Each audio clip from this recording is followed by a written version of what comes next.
ଆଜ୍ଞା ଖାଇବାର ଅଛି ଯଦି ମିଶି ମାସିକି ଖାଇବା। ମୁଁ କୋଉ କଥା କହୁଛି କହିଲେ ଏଇ ଧର୍ମଶାଳାରେ ଏଇ ଯୋଉ ଆମ ଗାଲୁ ବିଧାୟକ ଲିକୁ ସାହୁ ଆଉ ତା ସହ ମିଶି ଯାଇଛନ୍ତି ଆମ ଜେନାପୁର ଆଇଆଇସି ସାର୍ ବା କୋଉଥିରେ କହିଲେ ଖଣି ଖଣି ଖଣି ଉପରେ ନା ମିଶି ମାସିକି ପୁରା କଷ ଚାଲ ଚାଲ ଖାଇବାକୁ ଯିବା ଚାଲ। ଆଜ୍ଞା ଯିବା ଯେ ହେଲେ ଦଳିତ ଅବହେଳିତ ନିଷ୍ପେଷିତ ର ମସିହା ବୋଲାଉଥିବା ନିଜକୁ ସେଇ ଯୋଉ ଲିକୁ ସାହୁ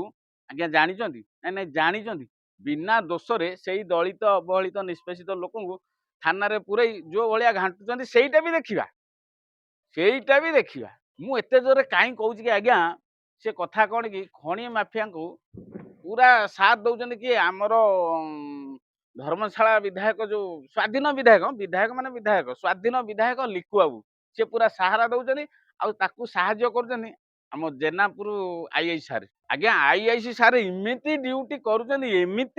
କରୁଛନ୍ତି ଆଜ୍ଞା ସେଇଠି ଘନ ଘନ ଚୋରି ଆଉ ଲୁଣ୍ଠନ ହଉଛି ଆଉ ଏସବୁ ଆଇଆଇସି ସାର୍ଙ୍କୁ ଦେଖାଯାଉନି ନା ଜମା ନୁହଁ ତାଙ୍କ ନଜର ପା ଖଣି ଉପରେ ଆଉ ତାଙ୍କର ଭରସା ପା ଲିକୁ ବାବୁ ଆଉ ଦିପଟ କାନରେ ଇଏ ଟଙ୍କା ବୋଝେଇ ବସ୍ତା ଥୁଆ ହେଇଛି ଆଉ ସାର୍ ଦେଖିବେ କାହିଁକି ଦଳିତ ଅବହେଳିତ ନିଷ୍ପେଷିତ ସେଇମାନଙ୍କୁ ସିନା ବିନା ଦୋଷରେ ଆଣିକି ଠୁକିବେ। ଆଜ୍ଞା ଆଉ ଗୋଟେ କଥା ଜାଣିଛନ୍ତି ହଁ ଆମେ ତ ସମସ୍ତେ ଟିକେ ଟିକେ ଜାଣିଛୁ କିନ୍ତୁ ଧର୍ମଶାଳାବାସୀ ନିହାତି ଜାଣିବା କଥା ଆଜ୍ଞା ମାନ୍ୟବର ବିଧାୟକ ଆରୁଆ ଖଣି ବନ୍ଦ ହେବା ପରେ ଏବେ ମାନ୍ୟବରଙ୍କ ନଜର ବିଛାଖଣ୍ଡି ପାହାଡ ଉପରେ ତାଙ୍କ ଇଚ୍ଛା ସେ ପୁଣି ଆଉ ଏକ ପାହାଡ ତାଡି ଖାଇଯିବେ। 2024 ଇଲେକ୍ସନ ପୂର୍ବରୁ ଦାଁଠ ମାରିକି କହିଦେଇଥିଲେ ଇଏ କାଳେ ଖଣି ଖନନ ରୋକିବା ପାଇଁ ଦେଖିଲା ବେଳକୁ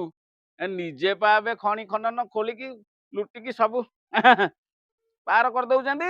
ଆଉ କହୁଥିଲେ ଦାମୀ ଗାଡି କଥା ଦେଖିଲା ବେଳକୁ ନିଜେ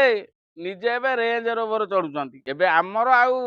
ଧର୍ମଶାଳା ବାସୀଙ୍କର ସନ୍ଦେହ ହେଲାଣି କୋଉଠି କହିଲେ ଜେନାପୁର ଆଇଆଇସି ସାରଙ୍କ ଉପରେ